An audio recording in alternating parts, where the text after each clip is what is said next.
요즘 어떤 방송을 하나 보았는데요. 죽은 지 오래된 사람이 화면에 나와서 산 사람하고 대화하는 모습을 보았습니다. 어떻게 해서 저런 현상이 일어날 수 있을까 하고 여기저기 찾아보다가 챗봇이라고 하는 어플리케이션으로 사람의 얼굴을 만들고 음성을 만들고 그리고 살아있었을 동안에 있었던 그 음성을 가지고 만들어서 대화를 한다고 합니다. 정말 놀라운 기술이 아닐 수 없습니다. 이렇게 되면 우리 모두도 죽었다가 다시 살아나게 되는 것이 아닌지는 모르겠습니다. 그러나 그 살아나는 것은 완전한 부활이 아니라 잠깐 AI라고 하는 그 컴퓨터가 가지고 있는 한도 내에서만 살아있는 것입니다. 그런데 오늘 말씀을 보면 우리 요한복음에 나오는 예수님의 7가지 표적을 우리가 계속해서 지금 살펴보고 있는데요. 오늘 마지막 표적입니다. 우리 인간의 상식으로는 도저히 이해가 되지 않는 그러한 사건이지만 어디 오늘 사건뿐이겠습니까? 우리가 그동안 살펴본 물이 포도주가 되는 그런 역사 6가지를 계속해서 살펴보고 있습니다. 그래서 오늘도 말씀을 함께 묵상하면서 이 말씀 속에서 예수님께서 얼마나 큰 능력으로 우리와 함께 하고 계시는가를 생각해 보기를 원합니다. 예수님께서 나사로를 살리신 사건은 이미 여러분들이 너무나도 잘 아는 이야기입니다. 그런데 요한복음 20장 31절에 보면 요한복음의 기록 목적을 이렇게 기록하고 있습니다. 오직 이것을 기록함은 너희로 예수께서 하나님의 아들 그리스도이심을 믿게 하려 하며 또 너희로 믿고 그 이름을 힘입어 생명을 얻게 하려 함이니라. 무엇을 믿는다고 합니까? 예수 그리스도가 하나님의 아들이신 것을 믿는다는 것입니다. 이것이 요한복음의 기록 목적입니다. 그렇기에 예수 그리스도가 하나님의 아들이라는 것과 그것을 믿는 사람은 하나님의 영광을 본다는 것입니다. 이 나사로를 살리신 표적은 요한복음의 마지막 표적일 뿐만 아니라 표적 중에서도 아주 굉장한 표적입니다. 왜 그렇습니까? 죽은 사람을 살리는 표적이기 때문에 그렇습니다. 이 표적은 예수님이 이 땅에 오신 목적을 분명하게 우리에게 가르쳐주고 계십니다. 여러분, 첫 번째 표적이 무엇이었습니까? 가나의 혼인잔치에서 포도주가 떨어졌을 때 예수님께서 물로 포도주를 만들어 주셨습니다. 예수님의 오심의 목적이 무엇입니까? 이 땅에 기쁨을 잃어버린 이 땅에 기쁨을 회복시켜 주시기 위하여 오지 않으셨습니까? 그런데 오늘 마지막 표적은 허물과 죄로 인해 죽었던 아무런 소망이 없는 우리들에게 다시 생명을 주시기 위하여 이 땅에 오셔서 우리에게 오늘 이 표적을 보여주고 계신 것입니다. 그리고 이는 예수 그리스도의 부활과 마지막 날에 이루어지게 될 모든 그리스도인들의 부활을 예표하고 있습니다. 오늘의 표적이 끝나면 이제 예수님께서 부활하실 것입니다. 그리고 예수님의 재림 때에는 우리 모두도 같이 부활하게 될 것입니다. 예수님께서는 나사로가 병들었다는 소식을 들으시자 이렇게 말씀하십니다. 11장 14절입니다. 이 병은 죽을 병이 아니라 하나님의 영광을 위함이요 하나님의 아들이 이로 말미암아 영광을 받게 하려 함이라. 여기서 영광이란 말이 2번 나오게 됩니다. 하나는 성부 하나님의 영광을 받으실 일이고 두 번째 영광은 하나님의 아들인 예수 그리스도께서 영광을 받으신다라는 말입니다. 그러니 나사로를 살리신 표적의 의미는 십자가 죽음이 영광이라는 것을 우리에게 보여주는 것입니다. 우리가 잘 아는 대로 나사로는 죽습니다. 그러나 그 죽음을 통해서 하나님께서 영광을 받으시기를 원하신다는 것입니다. 이 의미는 어디로 연결이 됩니까? 이제 곧 있게 될 예수님의 죽음하고 연결이 됩니다. 이건 정말 태초 이래로 최고의 영광스러운 사건이 아닐 수 없습니다. 예수님께서 십자가에서 죽으신 것보다 더 큰 영광은 없습니다. 왜 그렇습니까?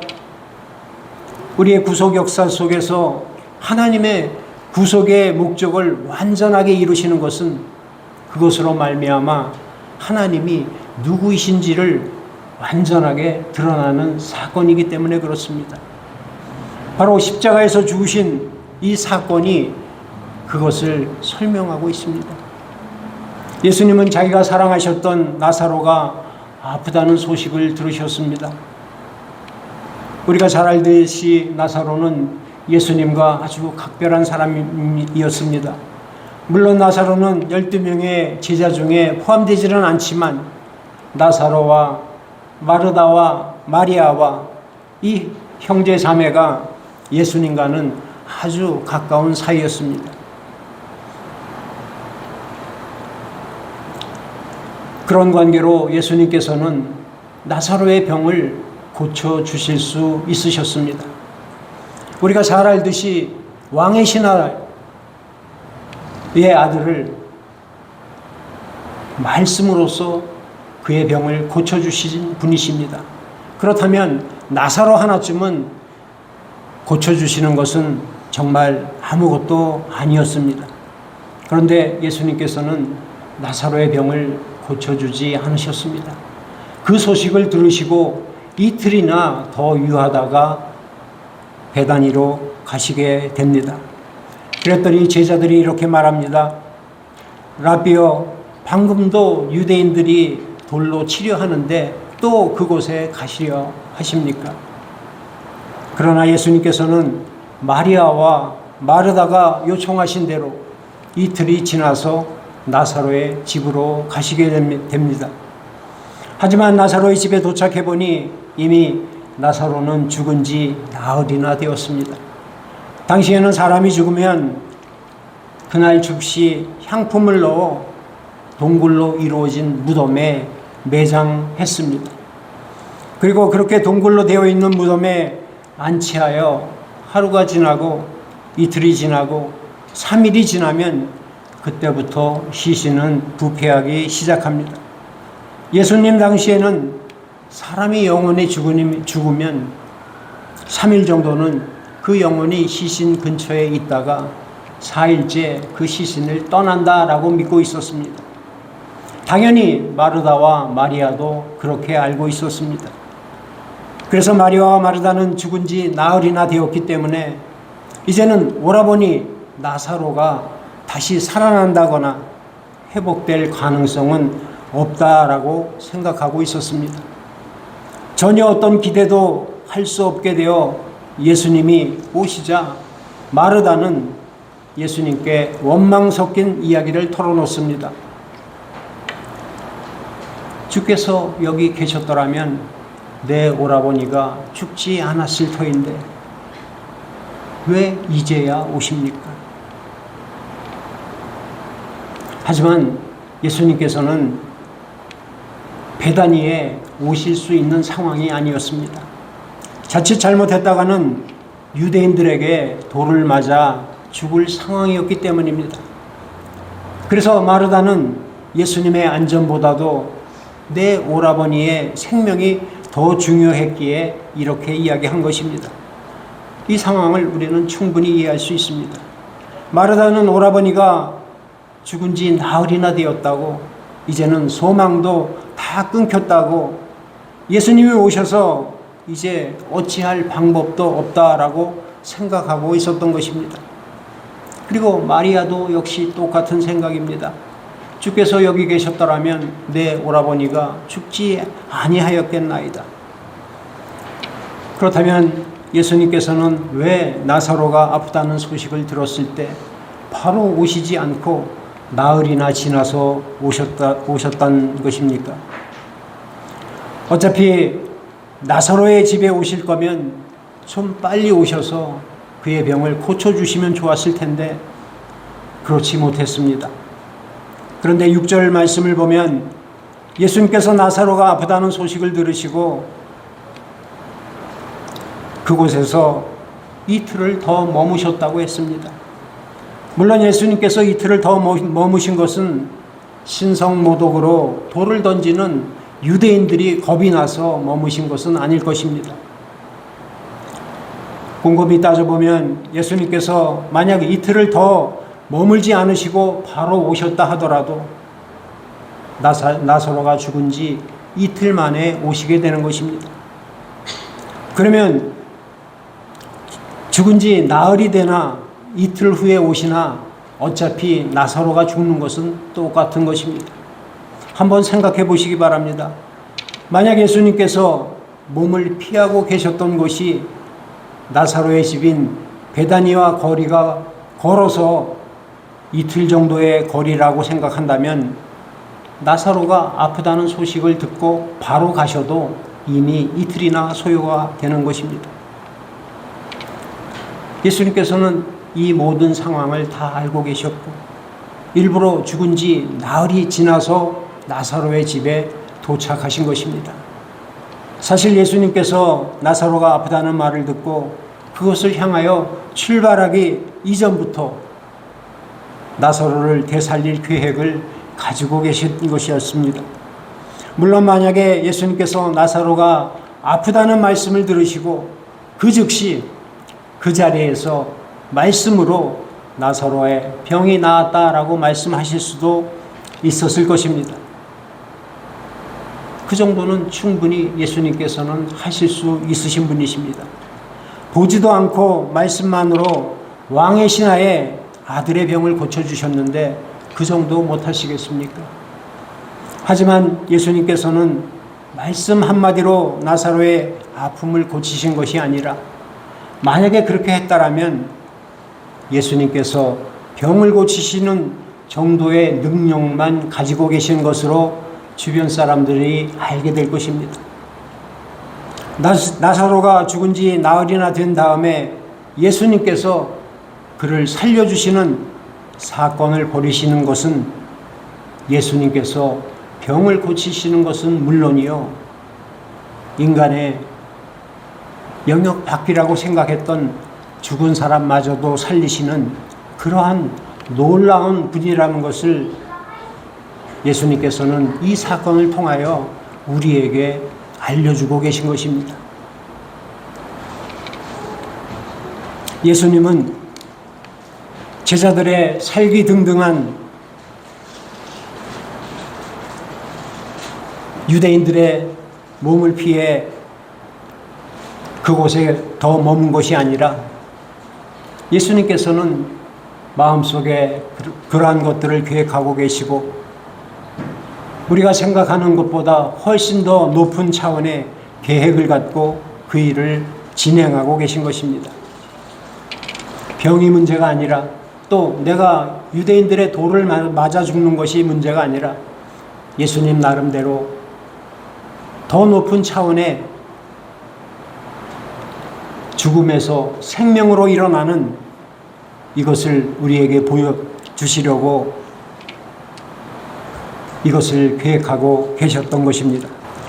마리아와 마르다는 나사로가 죽고 하루가 지나고 이틀이 지나고 사흘이 지나도 기다리던 예수님께서 오시지 않으셨습니다. 이제 나흘이 되면 모든 것이 끝이 납니다. 그렇게 시신에 죽은 사람의 영혼이 머문다고 믿었던 3일이 지나도 예수님께서는 오지 않으셨습니다. 더 이상 어떻게 할 수 없는 상황에 실망이 이만저만이 아니었습니다. 그런데 이렇게 기다림이, 이렇게 마음의 무너짐이, 예수님에 대한 실망감이 도리어 마리아와 마르다가 더 놀라운 하나님의 역사를 체험하는 계기가 됩니다. 실망으로 끝나는 것이 아니라 더 놀라운 회복의 역사를 경험하게 되는 것입니다. 어떤 면에서 우리도 마리아와 마르다의 생각과 별반 다르지 않을 것입니다. 우리에게도 예수님께서 꼭 내 마음대로 움직였으면 좋겠다라는 생각이 들 것이고, 또 내 계획 따라 일하셨으면 좋겠다라는 생각이 들 때가 있습니다. 기도하면서 우리는 우리가 생각하는 대로, 우리가 생각했던 방법으로, 우리가 기대했던 결과를 만들어 달라고 기도할 수도 있습니다. 그러나 예수님께서는 우리가 알지 못하는 더 놀라운 계획으로 우리를 인도해 가십니다. 그러므로 우리가 예수님께 우리의 계획과 목표를 설득하려고 하기보다는 예수님의 계획에 나 자신을 내려놓는 이러한 성숙한 믿음을 우리가 가져야 할 것입니다. 우리의 믿음이 예수님께 내 뜻을 강요하는 믿음이 아니라 예수님의 뜻에 나를 내려놓는 그러한 믿음의 수준의 신앙을 갖게 되기를 원합니다. 바라기는 그런 저와 여러분이 되시기를 바랍니다. 이제 예수님께서는 무덤을 막은 돌을 굴리라고 말씀하십니다. 그때 마르다가 나섭니다. 이제는 시신에서 냄새가 나는데 뭘 열려고 하십니까? 이제 시신이 썩기 시작해서 아무리 많은 향품을 갖다 놓은들 그 냄새가 더 진동할 터인데 무덤을 왜 여십니까? 라고 예수님께 하소연을 합니다. 한마디로 이제 와서 무덤을 열어 뭘 어쩌자는 것입니까? 라는 것입니다. 나사로의 무덤을 열어서 나사로의 시신이 썩어가는 냄새를 맡는 것은 마리아와 마르다의 입장에서는 큰 고역이었을 것입니다. 그 고통만큼이나 예수님이 원망스러웠을 것입니다. 하지만 예수님께서는 조금도 굽힘이 없이 무덤을 열라고 말씀하십니다. 이 상황을 지켜보고 있던 주변의 많은 사람들도 의심과 의혹의 눈초리로 가득했을 것입니다. 그런데 돌문이 열렸습니다. 나사로의 시신이 썩는 냄새가 올라오기 시작합니다. 아마 마리아와 마르다는 그 무덤 앞에서 통곡을 하고 있었을지도 모르겠습니다. 얼마나 고통스러웠겠습니까? 이런 비참한 상황 속에서 예수님께서는 기도를 하십니다. 그 기도의 내용이 오늘 본문 40절, 42절 말씀입니다. 우리 같이 한번 합독하도록 하겠습니다. 시작. 내 말이 내가 믿으면 하나님의 영광을 보리라 하지 아니하였느냐 하시니 돌을 옮겨 놓으니 예수께서 눈을 들어 우러러보시고 이르시되 아버지여 내 말을 들으신 것을 감사하나이다. 항상 내 말을 들으시는 줄을 내가 알았나이다. 그러나 이 말씀하옵는 것은 물러선 너희를 위함이요 곧 아버지께서 나를 보내신 것을 그들로 믿게 하려 함이니이다. 아멘. 이 사건은 단지 죽은 사람 하나 살려내는 그런, 사실 죽은 사람을 살려내는 것은 엄청난 기적입니다. 하지만 그런 죽은 사람을 살려내는 의미를 넘어서서 예수님께서 하나님의 아들, 곧 생명과 죽음의 주인이심을 우리가 믿게 해달라고 예수님께서는 나사로의 돌문에 열린 상태에서 하나님께 기도한 것입니다. 그렇게 기도하신 후에 나사로야 나오너라 라고 큰 소리로 외치십니다. 그러자 나사로는 마치 낮잠을 자고 난 사람처럼 온몸에 붕대를 감고 무덤 밖으로 걸어나옵니다.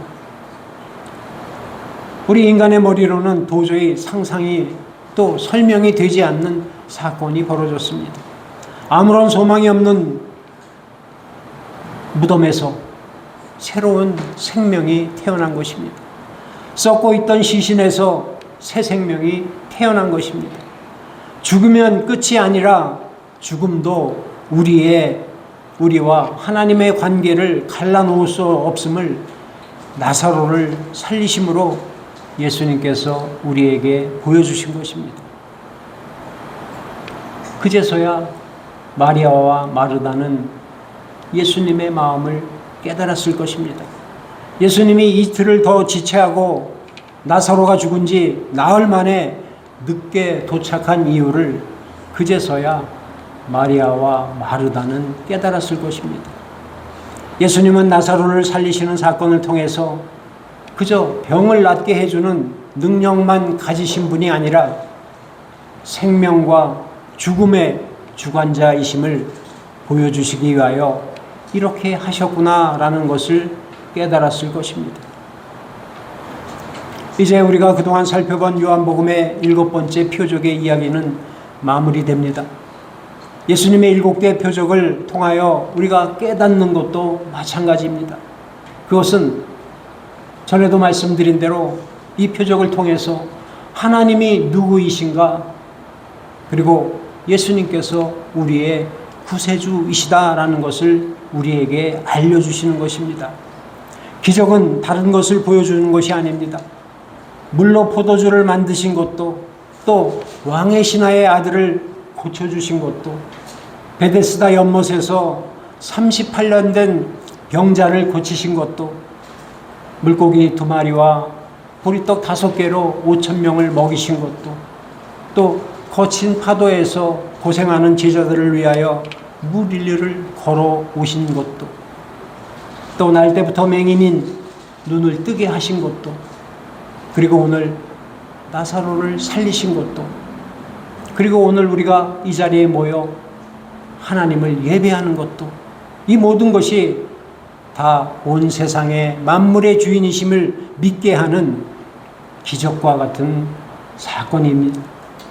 그래서 우리는 이 요한복음이 7가지 표적을 통해서 나의 배고픔이 해결되고 내 질병이 고침을 받고 내 문제가 풀리는 것을 기도하는 것을 넘어서서 우리가 예수 그리스도를 나의 주인으로 고백하는 그러한 믿음으로까지 성장해야 한다는 것입니다.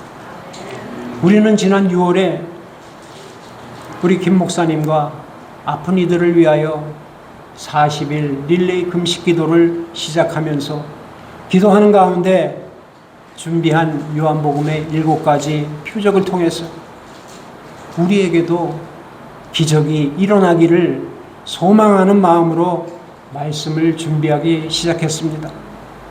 그런데 처음에는 우리에게도 이런 기적과 같은 일이 많았으면 좋겠다라는 마음에서 준비를 했는데 하나하나 표적을 말씀드리면서 저의 마음에 드는 생각이 있었습니다.